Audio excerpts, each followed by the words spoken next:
afternoon. My name is Regia, and today I, as a representative of UKR, will tell you about the event called Hward issue. So, ladies and gentlemen, buckle up because we are starting. So, 117th war has begun. Everyone rushed into the battle with colonies, some with their resources and some with youth, and nothing foreshadowed the disaster. Until one day, Grenadier knocked on our door. The guy said that he was from Hward and they needed our attention center for targeting the treasury with their nuke. In response, we offered to choose another target because the value of the garage in these gags. After hearing our response, this gentleman says that we need to contact the Mad King to solve the problem with the choice of target. So he was rightly told that if you need our IC, you need to contact. So eventually they found support from the CSU, who sponsored their nuke and, as I understand, KGG give them IC for targeting. After that, I went to the Warden Alliance with hopes to negotiate and argue with the Hward officers. I was hoping that they would hear me and change the target. Well, how wrong I was with my hopes.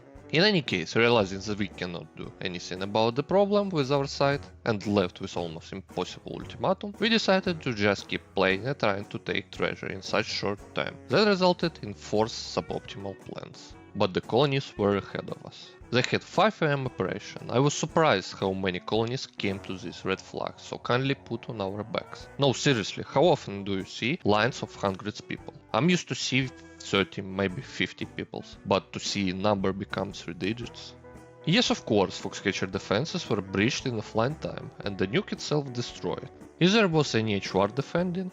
Well, I heard that there was one Hward tank trying to defend their own creation. I guess they also had early morning.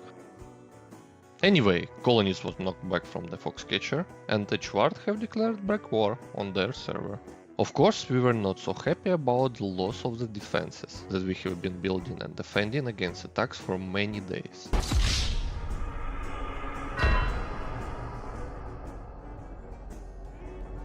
But it's a game and moreover it's a part of game, so after grumbling a bit in the coalition Discord, we continued to play. Continuing to fight the colonials in Clastra, we are slowly moving towards the capture of Vip Home and Bivelin Fort to surround the treasury. Colonials began to lose online, making capture even more imminent. Apparently 3 days of Siege of Fingers had exhausted most of their regiments. One day we woke up with realization that yes, again. This time our allies from GG went to talk to Hward and CSU. The second ones, with the support of other clans, gave them the resources for this nuke. They managed to get affirmative answer from IGTO Max that they will cancel the nuke if there will be any progress of taking the treasury. Yes, again, same ultimatum. And we almost did it. Right when the townfall fell down and our SCVs were ready to drive in and hit the unfortunate building, we got stabbed in the back. Twice. That's right, first leader Hward Stonewall tried to break the bridge with Havoc, and then after him, Trier the Cuberman broke the bridge and ICVs, cutting off all the tanks and the infantry, leaving them doomed to certain death, completely wiping the efforts of our coalition. Nuke was launched and grounded on treasury, the only frontline garage for the next 2 hexes. Stonewall got mass reports and was banned, so he went to complain the official Discord, putting himself in position of the victim. And both sides started throwing barbs on each other in mob post comments. Some even went overboard, projecting it to real life. So, let's look at the situation with a little bit of thought, and I'll try to explain you what I don't like personally. What we see. Hward didn't want to continue fight on their own side, and decided that they could just come and stick the nuke in someone else's front, without doing any reconnaissance or taking into account the opinion of those who were actually fighting there. Also trying to maintain look that they are saviors on the white horse, who could, and the GG couldn't. plus reputation for Hward minus reputation for GG. A great idea itself from my point of view. The real problem is that they've completely ignored the logic and arguments me and other people was giving them in Warden Alliance, DMs, in-game, and showing it to everyone that they are smartest, the best, handling out ultimatums on left and right, top 2 clan of all Foxhole, instead of just launching nuke in their front line and actually helped it. You know, let's talk a little bit about Warden Alliance and any other public places where I had to argue with them.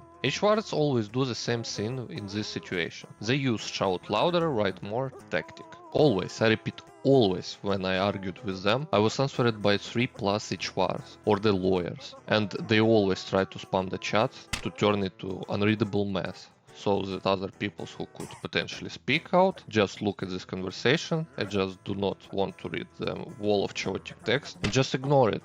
Ignore the dialogue. Yes, that's simple. You need to answer and argue more than one people at a time. Simple tactic where you lose anyway. And Hward again, right in eyes of public or maintaining natural status. Has that ever happened to you with Hward? Or maybe it's just my problem? So, let's think together about where Hward could have shot, so there would be no problem at all, but the nuke would still be useful. First of all, Maiden's Veil, the actual front line. Of course, you will lose construction yard and fabric, but they are common, and the support can be replaced with Bluefin. Second one, Lockheed, where enemy have fortification and breach advantage. Or the last one, Bavarian Fort base with 3 storm cannons and intelligence center. They didn't even have to think about it that much. They've been told that more than once. The second nuke was not so cringe, because that moment River Pass and La Shore were under the siege, and it would be physically difficult for colonials to find so much online and respond to so many threats, eliminating chance of it to be pushed again. But if you ask me what I would have done with that nuke, I would have simply cancelled it and started over, putting the colonials in position where they don't know if their nuke will be launched or not, and quietly continue push of cluster. But maybe I'm trying too hard at tactics. The result of second round of negotiations, as I already said, was the same condition like in first time, to succeed in push of treasury, and as I already said, we got simply betrayed. Regarding Kuberman, he says he wanted to avoid the bug of hitting an allied city with a nuke. But about Stonewall? Apparently the desire to launch nuke into the treasury hit them so hard that they were not shy to just ruin the coalition operation and stop us on one step away from success. Because then the nukes would fly into the Tappet or even capture treasury, and that already looks bad. So can you imagine how that feels? Yes, you're right. Fantastic. Do you know what else is fantastic? To kick their allies out of the nuke squad before anyone could cancel the launch, betraying the other clans that helped them build already second nuke, use defenses and IC. Everywhere they use rhetoric that Hward did both nukes, while they were helped both times with nukes, ICs, defenses. Their teammates didn't get any mention and had to remind by themselves of their contribution. Yes, I understand that this is normal to cooperate in this game, but to say that the nuke done by Hward or this is Hward nuke, completely ignoring appreciation of your teammates, is selfish to my taste. To be fair, this is what Hward themselves told me. 2 of the nuke parts were produced by us. From the second nuke we built additional tier 3 defenses and created minefields, but yes, that's what we do.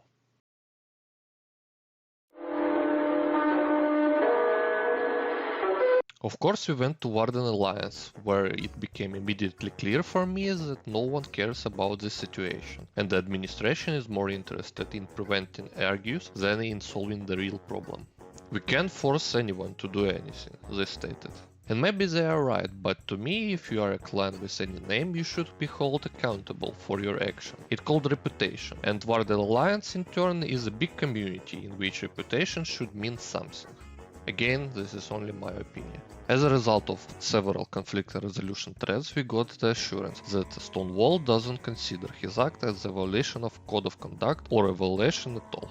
He also attached a letter from Siege Camp where we can clearly see what wording he uses, but that he got immunity to vote kick, and now he can grieve and no one can stop him by timeout, only by team killing. Conscious manipulation of the amount of information transmitted is a concealment of the information and is form of lying.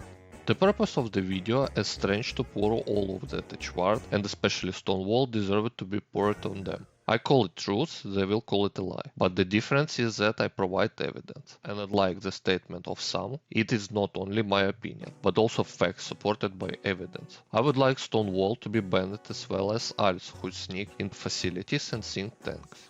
After all, what right does a group of 20 people have, so they can ruin the game of 100 plus players? Of course, I tried to take comments of those clans who were involved and helped Hward. NAF representative said, quote, "We were partners of CSU and therefore gave resources and forgot about it.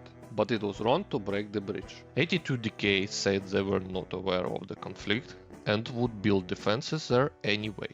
CSU and Kuberman apologized publicly for the sabotage, and looks like they are really sorry. 3SP also thinks that Stonewall allows himself too much, thinking that he will never be punished for his behavior.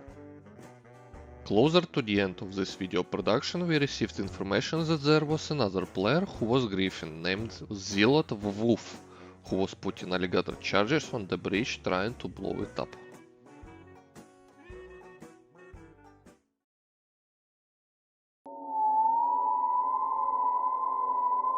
So what we end up with? Betrayed partners who helped out. Destroyed garage. Now all tanks must just fight to the death because going to Hexes to fix the armor is insane. A lot of people are left in bad mood, maybe even Hward themselves.